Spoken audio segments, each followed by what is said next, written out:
Indonesia masuk dalam 10 besar negara dengan jumlah narapidana terbesar. Mengatasi masalah overkapasitas, masalah kelebihan kapasitas yang masih belum ada solusi.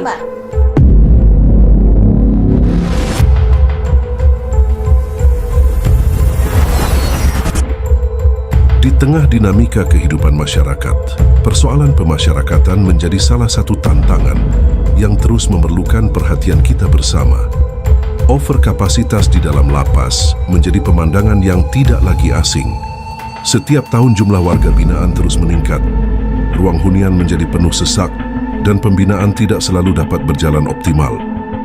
Di sisi lain, tingginya angka pengulangan tindak pidana masih menjadi bayang-bayang. Banyak mantan warga binaan kembali berhadapan dengan hukum bukan karena niat jahat, tetapi karena himpitan ekonomi, minimnya peluang kerja, dan kurangnya ruang pemberdayaan yang mampu membuka pintu kehidupan baru. Sementara itu di masyarakat, kesempatan kerja bagi mantan warga binaan masih sangat terbatas. Stigma sosial membuat mereka sulit diterima, sulit dipercaya, dan akhirnya sulit bangkit. Di tengah kebutuhan pembinaan yang semakin kompleks, jumlah pembimbing kemasyarakatan tidak sebanding dengan jumlah klien yang harus didampingi. Namun Indonesia memasuki era baru penegakan hukum. Melalui Undang-Undang Nomor 1 Tahun 2023 tentang KUHP Nasional, diterapkan mekanisme pidana pokok berupa pidana kerja sosial dan pidana pengawasan. Sistem ini memberikan ruang bagi pelanggar hukum untuk tetap produktif, tetap berada di tengah masyarakat, dan tetap memiliki kesempatan memperbaiki diri tanpa harus kehilangan masa depan. Mereka akan menjalani pidana kerja sosial, berkontribusi dalam kegiatan kemasyarakatan, sekaligus belajar keterampilan baru yang kelak dapat menjadi sumber penghidupan. Melihat seluruh fenomena ini, maka bekerja sama dengan mitra kerja lintas sektoral adalah sebuah keniscayaan. Dalam mewujudkan kolaborasi pembimbingan, lahirlah sebuah gagasan besar, yaitu sebuah proyek perubahan yang memberi harapan baru dari narapidana menjadi wirausaha. Program ini tidak hanya sebuah inovasi, tetapi langkah strategis untuk membuka jalan masa depan bagi warga binaan dan klien pemasyarakatan.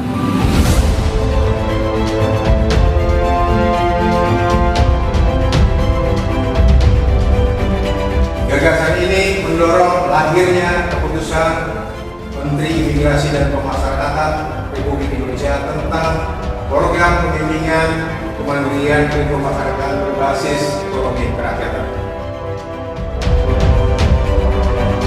Tidak berhenti sampai di situ. Untuk memastikan seluruh proses berjalan transparan, terukur, terhubung dengan pasar, maka dikembangkan sistem digital, aplikasi Simawas Kipas, sistem manajemen pengawasan klien pemasyarakatan.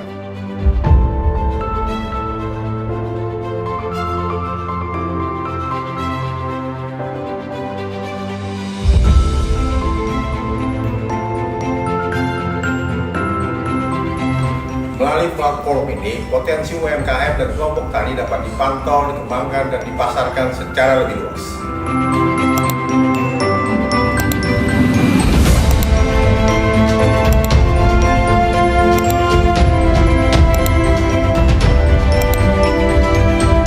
Saya Anwar Hafid, Gubernur Sulawesi Tengah, memberikan dukungan penuh terhadap proyek perubahan dari narapidana menjadi wirausaha yang diinisiasi oleh Kepala Kantor Wilayah Direktorat Jenderal Pemasyarakatan Sulawesi Tengah.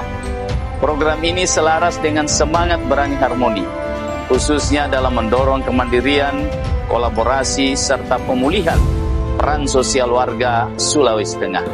Saya Rahmat, Kepala Kejaksaan Tinggi Sulawesi Tengah, memberikan dukungan penuh terhadap proyek perubahan dari narapidana menjadi wirausaha yang diinisiasi oleh Kepala Kantor Wilayah Direktorat Jenderal Pemasyarakatan Sulawesi Tengah, yang merupakan program langkah nyata dalam implementasi Undang-Undang Nomor 1 Tahun 2003 tentang Kitab Undang-Undang Hukum Pidana Nasional yang menekankan pada pelaksanaan pidana pokok berupa pidana pengawasan dan pidana kerja sosial. Saya Wali Kota Palu ingin menyampaikan dukungan penuh terhadap proyek perubahan inovasi dari narapidana menjadi wirausaha.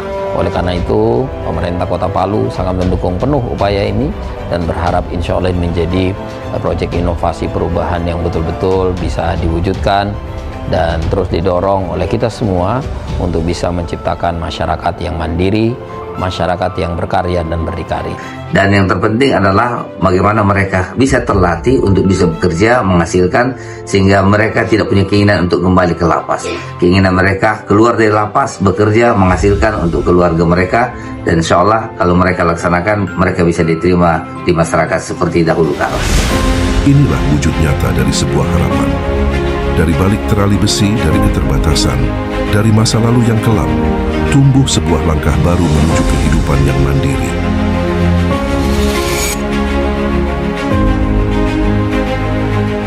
Assalamualaikum, saya Sirli Asa, klien dari Bapas Palu. Setelah menjadi klien, kegiatan saya sehari-hari buat sambal roa.